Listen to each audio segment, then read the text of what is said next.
కాకినాడ పోర్టులో బియ్యం ఆయిల్ కుంభకోణంలో టీడీపీ నేతలే అసలు సూత్రధారులన్నారు మాజీ ఎంపీ హర్షకుమార్. గతంలో చంద్రబాబు అధికారంలో ఉన్నప్పుడు ఈ ఆరోపణలు వచ్చాయని చెప్పారు.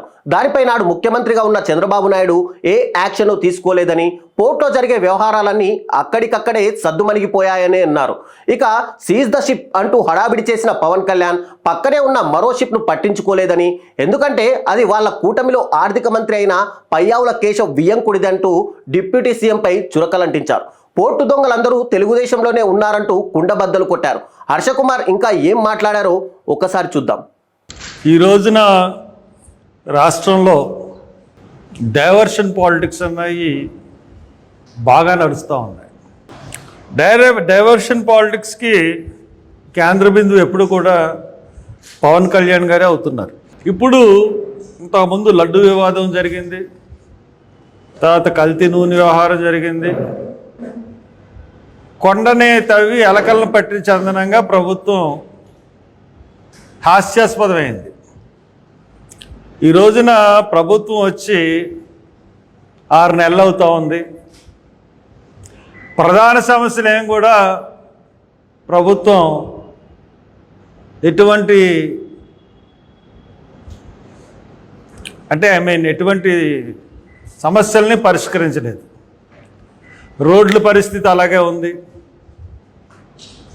ఇకపోతే నేను చాలాసార్లు చెప్పాను కాకినాడ రాజమండ్రి రోడ్డు గురించి. TV9 వాళ్ళు కూడా ప్రచారం చేశారు. మళ్ళీ చెప్తా ఉన్నాను, రోడ్ల పరిస్థితి ఏం బాగాలేదు. ఇప్పటిదాకా స్కాలర్షిప్ పేరు మీద ఒక్క నయా పైసా గవర్నమెంట్ ఇవ్వలేదు.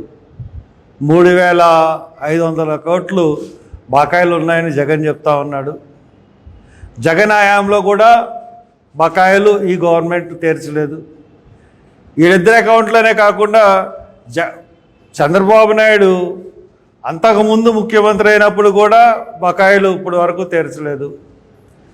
విద్యా వ్యవస్థ పట్ల, ముఖ్యంగా పేద విద్యార్థుల పట్ల ప్రభుత్వం నిర్లక్ష్యంగా వ్యవహరిస్తుంది. ఇంకా ఒక్క పెన్షన్లు తప్పితే ఈ రోజుకి కూడా గవర్నమెంట్ ఉద్యోగస్తులకి జీతాలు పడలేదు. ఇవన్నిటి డైవర్షన్ కాకినాడ పోర్ట్. అసలు కాకినాడ పోర్ట్ ఏంటి, దీని గొడవ ఏంటి మనం చూసుకున్నట్లయితే, మా చిన్నప్పటి నుంచి కాకినాడ పోర్ట్ అంటే స్మగ్లింగ్. అంటే ఇప్పుడు ఆర్థిక విధానాలని సవరించడం ద్వారా ఏ వస్తువైనా సరే, ఏ దేశంలో తయారైన వస్తువైనా సరే, ఏ దేశంలో అన్నా దొరుకుతూ ఉంది. ఇంతకుముందు విదేశీ వస్తువులకి సెంట్లు కానీ, పౌడర్లు కానీ, లేకపోతే కెమెరాలు కానీ, వీటికి చాలా పెద్ద గిరాకీ ఉంది. ఎక్కడ దొరుకుతాయంటే అనపర్తి. స్మగుల్డ్ గూడ్స్కి అడ్డ అనపర్తి. ఎందుకంటే అనపర్తి అక్కడ నుంచి కాకినాడ పోర్ట్ నుంచి స్మగుల్ తీసుకొచ్చి ఇక్కడ అమ్ముతారని పెద్ద ప్రసిద్ధి. ఇకపోతే ఇక బియ్యం గురించి చెప్పాలనుకుంటే, బియ్యమే కాదు, కాకినాడ పోర్టులో సీఎం చిట్టుకుమంటే సీఎం గారికి తెలుస్తుంది. అది ఏ సీఎం అయినా సరే, కాకినాడ పోర్టులో జరిగే చీకటి సామ్రాజ్యం గురించి జిల్లా కలెక్టర్కి, జిల్లా ఎస్పీకి పూర్తిగా తెలుసు. అందు గురించి అక్కడ కాపలాలు ఉండవు, ఏముండవు. ఎందువల్లంటే ఈ వ్యాపారం ఇప్పటి నుంచే కాదు, ఎప్పటి నుంచో జరుగుతుంది ఈ బియ్యం వ్యాపారం. ఈ బియ్యం స్మగుల్డ్, బియ్యం అక్రమ రవాణా. అంటే బియ్యాన్ని మన దేశం నుంచి ఎగుమతి చేయకూడదు. ఒక్క బాసుమతి బియ్యం తప్పితే దగ్గర ఏ రైస్ని కూడా మనం ఎగుమతి చేయకూడదు. That is India policy. ఎందువల్లంటే ఈ రోజున బియ్యం నిల్వలు భారతదేశంలో ఎంత ఉంటాయంటే, ఒక 8 సంవత్సరాలకు సరిపడే, అంటే 8 సంవత్సరాల వరకు కరువు వచ్చిందనుకోండి, దానికి సరిపడే నిల్వలు భారతదేశం దగ్గర ఉన్నాయి. అలా ఉంచుకుంటారు. ఏదో ఆపద వచ్చినా ముందుగా ఉంచుకున్నాను అని చెప్పి బియ్యం ఒకవేళ బియ్యం ఎగుమతులు మొదలు పెడితే మన మొత్తం ఖాళీ అయిపోద్ది, మన నిల్వలన్నీ ఖాళీ అయిపోతాయి. అందుగురించే బియ్యాన్ని స్టాప్ చేశారు. ఈ బియ్యం ఎగుమతి కాంగ్రెస్ గవర్నమెంట్లోనూ జరిగింది, దొంగ రవాణా తెలుగుదేశం హయాంలో జరిగింది, వైసీపీ హయాంలో జరిగింది, మళ్ళీ తెలుగుదేశం హయాంలో కూడా జరుగుతూ ఉంది. ఖచ్చితంగా చెప్పగలను నేను. ఎందువల్లంటే ఒక చిన్న ఎగ్జాంపుల్ చెప్తాను మీకు. 2015లో ధర్మశాస్త్ర అని చెప్పేసి ఒక అధికారిని కాంట్రాక్ట్ బేస్లో నియమించారు పోర్ట్ అధికారి కింద. అతని కాల పరిమితి కాంట్రాక్ట్ ఉద్యోగం కింద సంవత్సరం అయిన తర్వాత అతను అలాగే కంటిన్యూ అయిపోతూ ఉంటుంటే అతను వేణుగోపాల్ రెడ్డి, ఎలీషా వీళ్ళు పోర్టుని ఎన్ని రకాలుగా వాడుకోవాలో అన్ని రకాలుగా వాడుకోవాలి. వేణుగోపాల్ రెడ్డి అంటే కలెక్టర్ చేసిన అతను. ఎలీషా గురించి రాష్ట్రంలో కాదు మొత్తం అందరికీ తెలుసు. అతను ఎవరికి బినామీ, అతను ఎవరి తరపున పనిచేస్తాడు, ఏ గవర్నమెంట్లతో కూడా సంబంధం ఉండదు అతనికి. ఆ ధర్మశాస్త్రాన్ని వాడిని నేను ట్రాన్స్ఫర్ చేయించాను. ఎప్పుడు మన కచ్చలూరు బోటు ప్రమాదంలో అతనే బోట్లను తనిఖీ చేసి బోట్లకు సర్టిఫికేట్ ఇచ్చినోడు పోర్టుకి సంబంధించిన ధర్మశాస్త్రే ఇచ్చాడు. ఒక్కొక్క బోర్డు దగ్గర ₹1,00,000 2,00,000 తీసుకుని ఇంకా ఎక్కువ తీసుకుని ఉండొచ్చు. ఆ బోట్లన్నిటికీ పర్మిషన్ ఇచ్చాడు. లోపభూయిష్టమైన కన్స్ట్రక్షన్ వల్ల బోటు మునిగిపోయింది కచ్చలూరులో. అంతేకాకుండా ఎక్కువ మందిని ఎక్కించుకోవడం వల్ల కూడా చనిపోయింది. సరే, నేను తర్వాత 72 మంది చనిపోయినా కానీ ఇక వచ్చిన వాళ్ళకన్నా ఈ ఇన్సూరెన్స్ రావాలనే ఉద్దేశంతో నేను ఆ బోట్ని తీయకపోతే సుప్రీంకోర్టుకి వెళ్ళాను. నేను సుప్రీంకోర్టుకి వెళ్ళిన తర్వాత ఆ బోట్ని కచ్చలూరు బోట్ని తీశారు, చీకిపోయింది. అటువంటి ధర్మశాస్త్రాన్ని అప్పుడు ట్రాన్స్ఫర్ చేసిన తర్వాత మళ్ళీ వచ్చేసారు. దాని తర్వాత ఒక కెప్టెన్ ప్రభాకర్ అని చెప్పేసి అతన్ని నేశారు విశాఖపట్నం కాకినాడ పోర్టులో. అతని మీద ఏసీబీ ఆరోపణలు చేసి అతను పంపించేసి మళ్ళీ ధర్మశాస్త్రాన్ని తీసుకొచ్చి ఇప్పుడు మళ్ళీ ధర్మశాస్త్ర పోర్ట్ ఆఫీసర్. ఈ ధర్మశాస్త్రం మీద ఎందుకు చర్యలు తీసుకోవట్లేదు? ఇప్పుడు కలెక్టర్ కానీ, మినిస్ట్రీ కానీ, లేకపోతే పోలీస్ డిపార్ట్మెంట్ కానీ అతన్ని ఎందుకు అరెస్ట్ చేయట్లేదు? ఇప్పుడు పవన్ కళ్యాణ్ గారు స్మగ్లింగ్ ఇవన్నీ ఎక్కడా జరుగుతాయంటే చెక్క బోట్ల ద్వారా వెళ్ళి వాళ్ళకి కావాల్సినవి ఇచ్చి బోటు క్యాప్టెన్లకి వీళ్ళకి కావాల్సినవి తెచ్చుకుంటూ ఉంటారు. ఇది రెగ్యులర్గా జరుగుతూ ఉంటుంది. కాకినాడ పెద్ద షిప్పుల్లో వాళ్ళేమో కొంత మందు తీసుకొచ్చి ఇస్తూ ఉంటారు. వీళ్ళు వెళ్ళి వాళ్ళకి కావాల్సిన సరుకులు అన్నీ వీళ్ళు ఇస్తూ ఉంటారు. Regular phenomena. ఇంకా పెద్ద ఎత్తులో జరిగే మటుకు కాకినాడ పోర్టులో బియ్యం, ఆయిల్ అన్నది ఇంకా పెద్ద కుంభకోణం. డిఐజీ లెవెల్ వరకు ఆయిల్ కుంభకోణంలో పాత్ర ఉందని చెప్పేసి ఇంతకుముందు గవర్నమెంట్లో, బహుశా తెలుగుదేశం గవర్నమెంట్లోనే బయటకు వచ్చినాయి అన్నీ. అయినా కానీ ఏమీ యాక్షన్లు లేవు, రియాక్షన్లు లేవు, ఏమీ లేవు. ఎప్పటికప్పుడు సద్దుమణిగిపోతూ ఉంటాయి పోర్టులో జరిగిన వ్యవహారాలన్నీ.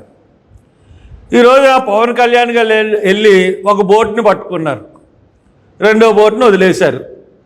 అది ప్రధానంగా వైసీపీ వాళ్ళు ఆరోపణ చేశారు.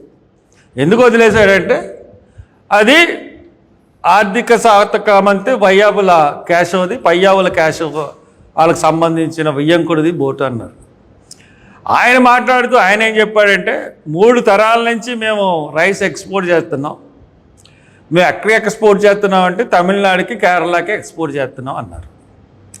అరే ఓన్లీ ఇప్పుడు తమిళనాడు అంటే ఆంధ్ర బార్డర్ దాటితే తమిళనాడు దాటితే కేరళ.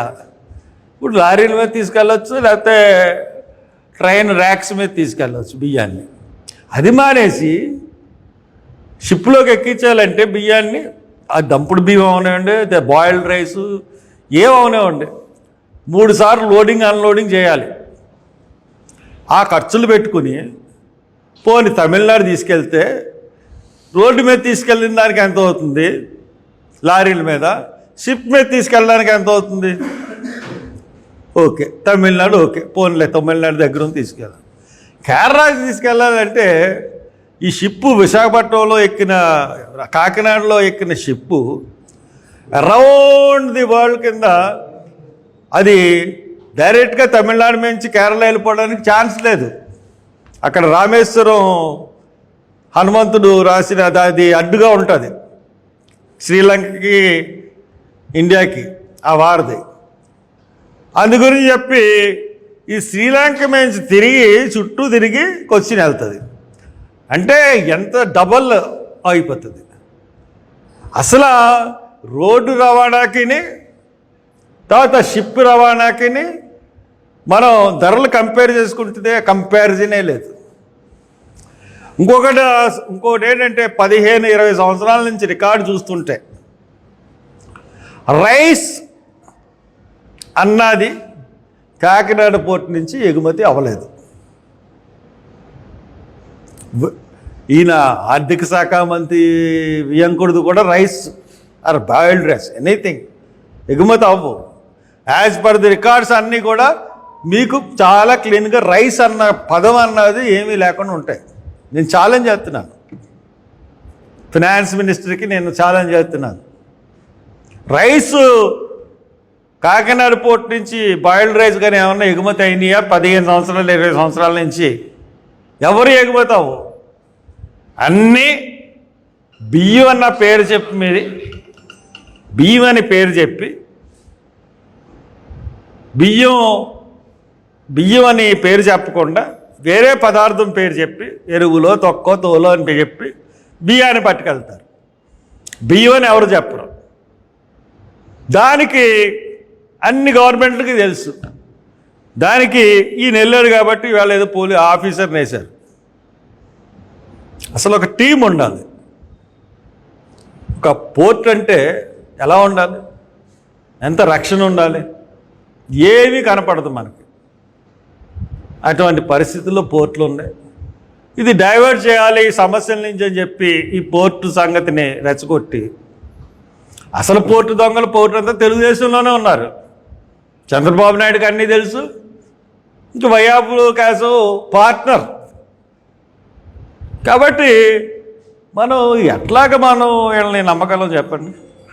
ఈ గవర్నమెంట్ని వచ్చిన తర్వాత ఏమీ ఎవ్వరికీ ఉపయోగం లేదు, పనులన్నీ చేశారు. ఇకపోతే మనకి విశాఖపట్నం పోర్టుకు వచ్చేటోడికి నేను ఎప్పుడూ చెప్తానే ఉన్నాను. మొన్న బొత్స సత్యనారాయణ గారు కూడా దాని మీద మాట్లాడారు. ఏమైంది? 25,000 కేజీల కొకైన్ ఏమైంది? విశాఖపట్నంలో పట్టుకున్నారు. పురంధేశ్వరిదని జగన్ అన్నాడు, చంద్రబాబు నాయుడుకి సంబంధించిన వాళ్ళదని జగన్ అన్నాడు. కాదు జగన్నే అని చెప్పి పురంధేశ్వరి అంది, కాదు జగన్నే అని చెప్పి చంద్రబాబు నాయుడు అన్నాడు. పవన్ కళ్యాణ్ కూడా అన్నాడు.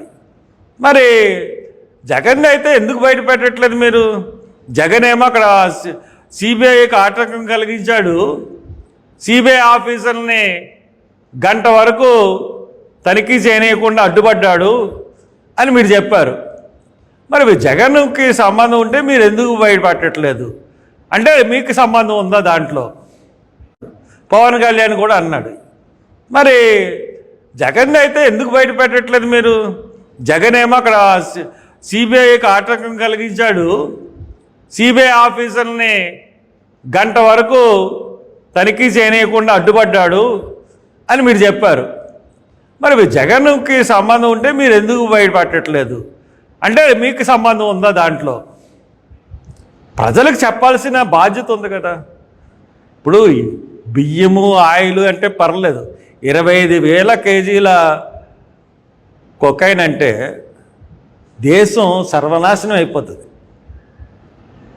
అటువంటి మాదక ద్రవ్యాల గురించి మాట్లాడడం మానేసి గవర్నమెంట్కి వచ్చిన తర్వాత మీరు ఈ రకంగా ఉండడం అన్నది సమంజసం కాదు. మీరు ఇప్పటికైనా సరే నిజాయితీగా సెంట్రల్ గవర్నమెంట్ కానీ స్టేట్ గవర్నమెంట్ మీద కానీ పోర్ట్ మీద ఒక ఎంక్వైరీ కమిషన్ రిటైర్డ్ జడ్జితో కానీ జడ్జితో కానీ ప్రజెంట్ జడ్జితో కానీ వేస్తే దీంట్లో ఉన్న అన్ని విషయాలు తెలుస్తాయి. లేకపోతే క్యాబినెట్ సబ్ కమిటీలు ఏమీ అవ్వవు. జడ్జితో వేయండి, జడ్జితో వేస్తే దీంట్లో విషయాలు బయటకు వస్తాయి. ఆ రకంగా ముందుకు వెళ్ళమని చెప్పి గవర్నమెంట్ని కోరుతా ఉన్నాం. Thank you. కర్ణాటి వెంకటేశ్వరరావు గారు ఇలా బెదిరించి ఓటాలు లాక్కున్నారని సిఐడి క్రియేట్ చేశారు. కేవీ రావు కేసు విషయం మనకు వచ్చినప్పటికీ కేవీ రావు ఏమన్నా నీతి మంత్రి అండి?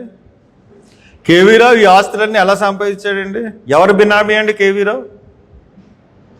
కేవీ రావు ఎవరు బినామీ తెలుసా మీకు? తెలుసా? మరి తెలుసుకోండి. కాకినాడ సెజ్ భూములన్నీ ఎవరు కొన్నారండి? అసలు భూమి రేట్లు ఎంతుంటే ఎంతకి బలవంతంగా రైతుల దగ్గర నుంచి కొన్నాడండి కేవీ రావు? బలవంతంగా రాజశేఖర రెడ్డి టైంలో కాకినాడ సెజ్ని ఎక్వైర్ చేసినప్పుడు కేవీ రావు పేరు మీద ప్రభుత్వంలోని పెద్దలే కొన్నారు. అమ్మనన్న వాళ్ళని బలవంతంగా స్టాంపులు చేసి సినిమా టైప్లో తీసుకుని వాళ్ళ భూముల్ని దాని తర్వాత కాకినాడ సెజ్జని తీసుకొచ్చి కాకినాడ సెజ్జని ఆకారం ఎవ్వరు ఏమి సరిగ్గా దానికి లెక్కాపత్రాలు లేకుండా చేశారు. ఆ డబ్బుతో కాకినాడ సీపోర్ట్లో అతను పెట్టాడు. అతను అక్రమంగా సంపాదించిన డబ్బే. అతను సంపాదించిన డబ్బుకి లెక్కాపత్రాలు ఉన్నాయా? కేవీ రావు సంపాదించిన డబ్బుకి ఈరోజు ఎంక్వైరీ అయితే అసలు కేవీ రావు సంపాదించి ఏ రకంగా ఆ సీపోర్ట్లో ఇతను పెట్టుబడులు వచ్చినాయి, ఆ డబ్బు ఎక్కడి నుంచి ఉన్నది కూడా ఎవరే అతని వెనకాల బినామీ? రాజశేఖర రెడ్డి ఆత్మ అతని వెనకాల బినామీ. కాబట్టి ఇవన్నీ కూడా ఈ పెద్దోళ్ళు అనుకున్న వాళ్ళందరూ కూడా ఈ చేసి పనులండి ఇవన్నీ. కేవీ రావు వెనకాల ఎవడున్నాడు, ఎవడు కొనిపించాడు? ప్రభుత్వం ఎంత పెద్ద స్థాయిలో లేకపోతే ప్రభుత్వం ఎన్ని వేల ఎకరాలండి కాకినాడ సెజ్లో వీళ్ళు సీజ్ చేసిన భూములు ఇష్టాస్థానం కొనేసి పేద రైతులు పట్టుకొట్టారు. ఏమన్నా కంపెనీలు స్థాపించారంటే తర్వాత మళ్ళీ ఇంకో వేరే కంపెనీలకు అన్నిటికీ అమ్మేశారు. జిఎంఆర్ కొంత అమ్మేశారు, అలాగే రకరకాలుగా అమ్మేశారు. కాబట్టి ఇవన్నీ కూడా మన కేవీ రావు ఏమన్నా నీతిమంతుడు, అయ్యి బాబోయ్ చాలా గొప్పోడు అని అనుకోవచ్చు. సీపోర్ట్స్లో అతను పెట్టుబడికి లెక్కలు చెప్పానండి ఫస్ట్. అది ఆసరా చేసుకునే అతనితో రాయించుకోగలిగాడు అతని వాటాని. అన్నీ బయటకు వస్తాయని అందుకనే కిక్కరు అనకుండా అతను సంతకాలు పెట్టేసి బయటకు వచ్చేసాడు. ఇప్పుడు గవర్నమెంట్ మారింది కాబట్టి ఇప్పుడు మాట్లాడుతూ ఉన్నాడు. అయినా కానీ గవర్నమెంట్ ఇప్పటికైనా సరే ఆ భూములకు అరబిందోకి ఎలాగ వెళ్ళినాయి, ఈ భూములు కేవీ రావు దగ్గర నుంచి ఎలా తీసుకున్నారు, కేవీ రావుకి ఎలాగొచ్చినాయి ఈ డబ్బు, ఇవన్నిటి మీద ఎంక్వైరీ చేయమనండి. అప్పుడు దోషులందరూ బయటకు వస్తారు. అందరూ దొంగలేనండి, ఊళ్ళు దోచుకుంటున్నారు అంతే. కాబట్టి అది కేవీ రావు సంగతి, సీపోర్ట్ సంగతి, పోర్ట్ సంగతి. మీరందరూ కూడా మీ టీవీలో ప్రచారం చేయండి. ప్రజలకి విషయాలు తెలుస్తాయి. Thank you very much.